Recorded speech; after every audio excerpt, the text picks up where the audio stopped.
Hello dear students, welcome to ESE Digital. In this video, we will discuss about the question related to strength of material. This question contains the concepts which will help you to achieve the success for which you are struggling very hard. These videos, which contains the series of questions, will make your journey of preparation bit easy and more comfortable. इस particular video में हम जो question पर बात करने वाले हैं वो क्वेश्चन रिलेट करता है टफनेस के कॉन्सेप्ट से। टफनेस हम किस तरह से मेजर करते हैं और जनरली टफनेस से रिलेटेड आपको questions ESE, various PSUs and GATE में देखने को मिलते रहते हैं। तो इस क्वेश्चन से रिलेटेड कॉन्सेप्ट से जो आपको क्वेश्चंस बनने वाले हैं वो आपको various PSUs, GATE and ESE में मिलने वाले हैं। सो इस क्वेश्चन से रिलेटेड कॉन्सेप्ट को समझिए और अपनी सक्सेस को स्मार्टली अचीव कीजिए। सो क्वेश्चन पर चलते हैं।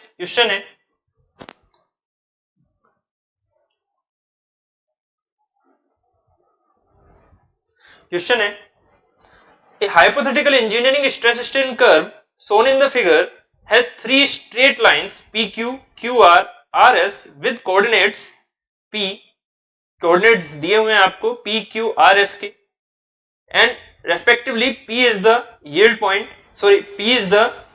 Q is the yield point, R is the UTS and S is the fracture point. So find out the toughness of the material in megajoule per meter cube. Okay, so सबसे पहले हम graph को बना लेते हैं जो आपको graph दिया हुआ है क्वेश्चन में। ये लाइन रिप्रेजेंट कर रही है स्ट्रेस को और ये लाइन रिप्रेजेंट कर रही है स्ट्रेन को। स्ट्रेन गिवन है परसेंटेज में, ठीक, जबकि स्ट्रेस आपको गिवन है मेगा पास्कल में। ओके, स्ट्रेस आपको गिवन है मेगा पास्कल में, ठीक। यहां पर स्ट्रेट लाइंस दी हुई है ये, जिससे कि आपको कर्व को फाइंड आउट ना करना पड़े। आपको सीधी स्ट्रेट लाइंस दी हुई हैं P से Q, ठीक, P 0 0 origin, Q, then Q से R, देन R से S। आपको सीधे मैं पॉइंट लिख रहा हूं। ये जो आपका टेबल में 20, 40, 60 ये है, ये सब कुछ नहीं लिख रहा, परसेंटेज नहीं लिख रहा, मैं आपको सीधा टेबल में जो वैल्यूज हैं वो लिख रहा हूं। यहां तक कि 0.2, ठीक है, स्ट्रेन में परसेंटेज, और 100 यहां पर मेगा पास्कल स्ट्रेस है Q पर। R पर है 0.6 एंड 140 और S पर है 0.8 एंड 130, ठीक है, ये मेरा S पॉइंट है, ठीक। तो यहां पर ये है इंजीनियरिंग स्ट्रेन इन परसेंटेज, ठीक है, engineering stress in mega pascal. तो आपको फाइनली टफनेस की वैल्यू बतानी है, ठीक है, टफनेस कितनी यहां पर आने वाली है, किसमें mega joule per metre cube में। टफनेस की जो वैल्यू बतानी है वो आपको बतानी है mega joule per, toughness mega joule per metre cube में। इसका मीनिंग क्या हुआ कि आपको यहां पर एक तरह से स्ट्रेन एनर्जी, ये एनर्जी है ना जूल, स्ट्रेन एनर्जी पर यूनिट वॉल्यूम पूछा है। अब जितनी मैंने आपको प्रीवियस वीडियोस में बताया हुआ है कि टफनेस स्ट्रेस स्ट्रेन कर्व पर मैंने बेसिकली आपको 2 क्वेश्चन कराए हुए हैं। उन 2 क्वेश्चन को अच्छे से समझिए। स्ट्रेस स्ट्रेन कर्व को किस तरह से हम डिफाइन करते हैं, कैसे वो बनता है, कैसे उस पर अलग अलग पॉइंट्स के आइडेंटिफिकेशन को हम कैसे चेकआउट करते हैं, वो सारी चीजें मैंने आपको बताई हुई हैं। साथ में मैंने बताया हुआ है नेक्स्ट क्वेश्चन में इलास्टिसिटी, प्लास्टिसिटी, यील्डिंग, ब्रिटलनेस, ठीक है, और बाकी सारे जितने भी पॉइंट्स होते हैं जैसे कि resilience, modulus of resilience, toughness, proof resilience, ये सारी चीजें मैंने डिस्कस की हुई है। तो प्लीज पहले वो वीडियोस देखिए, ठीक है, फिर उसके बाद हम यहाँ पर सीधे इस क्वेश्चन पर चल रहे हैं और इस क्वेश्चन को हम सोल्व आउट करते हैं, ठीक है।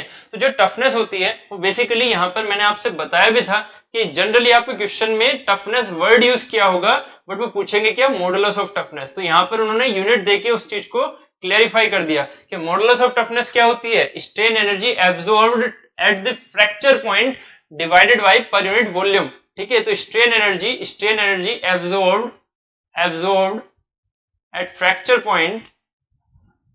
पॉइंट डिवाइडेड बाय वॉल्यूम, मतलब per unit volume.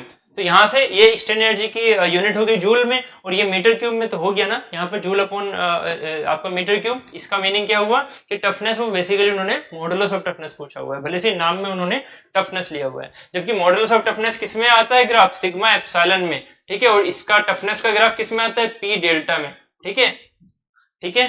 For more information आप वीडियोस देखिए, जो प्रीवियस मैंने वीडियोस आपको अपलोड की हुई है वो आप देखिए, ठीक है। उसके बाद उसके बाद यहाँ पर देखिएगा सिग्मा एप्सिलॉन कर्व पर अगर हम ग्राफ की बात करें तो सिग्मा एप्सिलॉन कर्व पर यहाँ पर आपको एरियाज देखने को मिलेंगे। यहाँ पर एरिया किस तरह से फाइंड आउट करोगे, तो मैंने आपको बताया कि टफनेस जो होता है वो फ्रैक्चर पॉइंट तक का जो एरिया है, स्ट्रेस स्ट्रेन कर्व जो आपका बन रहा है वो स्ट्रेस स्ट्रेन कर्व यहाँ पर ऐसा बन रहा है, ऐसा यहाँ पर क्वेश्चन में गिवन है आपको, ठीक है। तो स्ट्रेस स्ट्रेन कर्व के अंदर जितना भी ओरिजिन से लेके जितना भी एरिया कवर हो रहा है, जितना भी एरिया कवर हो रहा है वो मेरा क्या कहलाएगा, स्ट्रेस स्ट्रेन कर्व पर मॉडुलस ऑफ टफनेस, या उसको हम नॉर्मली वर्ड में टफनेस बोल देते हैं। तो ये मेरा क्या हो जाएगा, ये मेरा टफनेस हो जाएगा नॉर्मल वर्ड में, ठीक है। जबकि एक्चुअल में इसका नाम क्या होगा, मॉडुलस ऑफ टफनेस। एक्चुअल में इसका नाम क्या होगा, मॉडुलस ऑफ टफनेस, ठीक है। बट जनरली आपसे टफनेस ही पूछेंगे, पर यूनिट वॉल्यूम हमारा अंडरस्टूड हो जाएगा। तो यहां से जो एरिया है 1/2 सिग्मा और एप्सिलॉन में वो क्या क्या दिखेगा, वो डायरेक्टली आप तो ऐसे तो इसे कैलकुलेट कर नहीं पाओगे, तो हम क्या करेंगे, इसको कैलकुलेट करने के लिए इसको पार्ट्स को डिवाइड कर दो। तो यहाँ पर एक ये पार्ट बना, इसे 1 बोल दिया, उसके बाद यहां से यहां तक के पार्ट को डिवाइड करो, ये दूसरा पार्ट हो गया, उसके बाद यहां से यहां तक के पार्ट को डिवाइड किया, तीसरा हो गया। तो यहाँ पर ये पर्टिकुलर शेप कुछ इस तरह की आ रही है कि ये तो ट्राइंगल बन रहा है, ये ट्राइंगल बन रहा है, ये पर्टिकुलर ये शेप बन रहा है, और ये पर्टिकुलर यहाँ पर ये वाली शेप। तो ठीक है, तो 1 अगर 2 के बारे में बात करें तो 2 के लिए जो हमारे पास रोम्बस बेसिकली इसका जो एरिया होगा उसकी अगर हम बात करें तो यहाँ पर ये क्या बन के आने वाला है, इस चीज को देखो कि यहाँ पर अगर ये साइड आपको ए दी हुई है, ये बी दी हुई है, और ये पर्टिकुलर इन दोनों के बीच में हाइट है, ठीक है। तो यहाँ का जो एरिया होता है इस पूरे इस पर्टिकुलर शेप का जो एरिया होता है उस एरिया की वैल्यू होती है 1/2 इंटू जो इनके बीच में हाइट है या जो इनके बीच की डिस्टेंस है इंटू एच इंटू ए प्लस बी, ये साइड प्लस ये साइड, ठीक है। तो बस एरिया को हमने यहाँ से इससे कैलकुलेट करना है और सिंपल हम आंसर निकाल लेंगे। आप इस तरह से भी कर सकते थे कि यहाँ से यहाँ तक का इसको एक जो हमारा पैरेललोग्राम है उस चीज को लेके चलो, ठीक है। यहाँ तक ये रेक्टेंगल हो गया, ठीक है, उसके रेक्टेंगल के बाद ये ट्राइंगल हो गया, उसके बाद ऐसे ही यहाँ पर ये ट्राइंगल हो गया, ये रेक्टेंगल हो गया। तो उसके लिए आपको 5 शेप लेनी पड़ती, और जबकि इस फॉर्मूले से आपको सिर्फ 3 शेप की जरूरत है, ठीक है। तो यहाँ से आप इस तरह से भी कर सकते हैं या फिर 5 शेप लेके आपको जैसा भी इजी लगता है आप वैसा लेके जा सकते हैं इसे, ठीक है। मैं 3 शेप के साथ इसको सोल्व कर रहा हूँ। तो यहाँ पर देखिएगा ट्राइंगल जो 1 है, एरिया क्या हो जाएगा, एरिया ही हमारा यहाँ पर टफनेस हो जाएगा, एरिया ही हमारा यहाँ पर टफनेस हो जाएगा।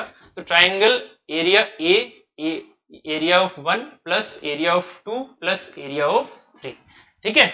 एरिया ऑफ 1 प्लस 2 प्लस 3, तो एरिया ऑफ 1 क्या हो जाएगा 1/2 यहाँ पर हाइट कितनी है, हाइट कितनी है 100 मेगापास्कल, हाइट कितनी है 100 मेगापास्कल इनटू यहाँ पर ये कितना है आपके पास जो हमारे पास बेस है वो कितना है 0.2 दिया हुआ है ना, 0.2 क्या है, परसेंट है। उसको मैग्नीट्यूड में अगर लिखना है तो क्या लिखेंगे 0.2 डिवाइडेड बाई 100, ये हुआ मैग्नीट्यूड स्ट्रेन का, वो परसेंट है ना, तो डिवाइडेड बाई 100 आएगा ना परसेंट का, ठीक है। तो 1/2 ये बेस परपेंडिकुलर इनटू बेस, ये हमारे पास ये वैल्यू हो गई, ठीक। प्लस A2 की बात करते हैं, A2 हमारे पास ये है, इसके लिए क्या होगा, ये साइड हो गई प्लस ये साइड हो गई, बीच की डिस्टेंस कितनी है ये हम कैलकुलेट करके और डिवाइडेड बाई 2 कर देंगे तो हमारे पास एरिया आ जाएगा। चेक कीजिए, ये वाली 100 साइड है, इसको मैं यहाँ पर दिखा रहा हूँ, ये 100 है, यहाँ से यहाँ तक कितना है गिवन 140, तो यहाँ से यहाँ तक कितना हो गया, ये 140 हो गया।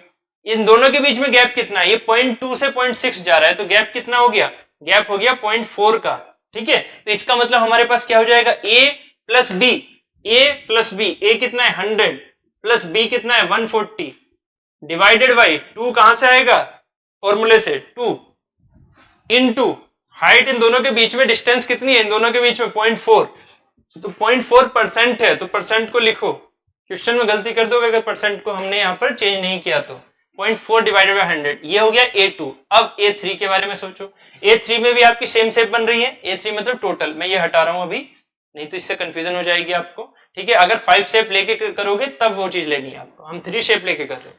तो यहां से क्या हो जाएगा, एक साइड है 140, दूसरी साइड कितनी है 130, दोनों के बीच में डिफरेंस कितना है, दोनों के बीच की हाइट कितनी है, अगर यहाँ पर हम बात करें दोनों के बीच में कितना डिस्टेंस है 0.6 से 0.8 मतलब 0.2 का, तो यहाँ पर देखिएगा फॉर्मूले में क्या हो जाएगा A plus B 140 plus 130 divided by 2 into distance कितनी 0.2 डिवाइडेड बाई 100, परसेंटेज में था, ठीक है, मैग्नीट्यूड में चेंज किया उसे, सिंपल, ठीक है। उसके बाद यहां से इसे कैलकुलेट करेंगे तो फाइनली आपको कैलकुलेट होके वैल्यू आ जाएंगी 0.1 प्लस 0.48 प्लस 0.27 तो आपको आउटकम मिलेगा टोटल 0.85। तो ये हमारी ऑटोमेटिकली मेगा जूल में, मेगा में थी, मेगा पास्कल में थी, तो मेगा जूल आ जाएगा सीधा answer, mega joule per metre cube. तो ये आंसर हो जाएगा mega joule per metre cube 0.85। Clear? तो हमारे पास जो हमारी टफनेस की वैल्यू है फाइनली हमें ये मिलके आ रही है। एक्चुअल में क्या है ये? एक्चुअल वाला आंसर आप खुद बता सकते हैं। ये बेसिकली क्या है? Modulus of toughness. ये सिंपल टफनेस नहीं है, ये क्या है? Modulus of toughness. ठीक है, बट इसे हम नॉर्मल वर्ड में टफनेस ही बोल देते हैं पर यूनिट वॉल्यूम के सेंस में। ठीक है, बात क्लियर है? ठीक है, तो इस तरह से जितने भी आपके क्वेश्चन टफनेस से रिलेटेड हैं उन क्वेश्चंस को लगाइए, समझिए। कोई भी क्वेरी है कमेंट बॉक्स में लिखिएगा। टफनेस को और अच्छे से समझना है तो प्रीवियस क्वेश्चंस देखें, जो मैंने आपको प्रीवियस क्वेश्चंस कराए हुए हैं स्ट्रेन कर्व से, और साथ ही आप वीडियो पर जाकर समझ सकते हैं स्ट्रेन एनर्जी का कॉन्सेप्ट। स्ट्रेन एनर्जी का कॉन्सेप्ट आप अच्छे से समझ सकते हैं, फ्रैक्चर पॉइंट तक कैसे उस चीज को हम डील करते हैं, कैसे यहाँ पर इंपैक्ट लोडिंग को लिया जाता है। जब हम टफनेस की बात कर रहे हैं तो इंपैक्ट लोडिंग को क्यों हम जनरली लेते हैं, ऐसा क्या हम ग्रेजुअली अप्लाइड लोड को भी ले सकते हैं?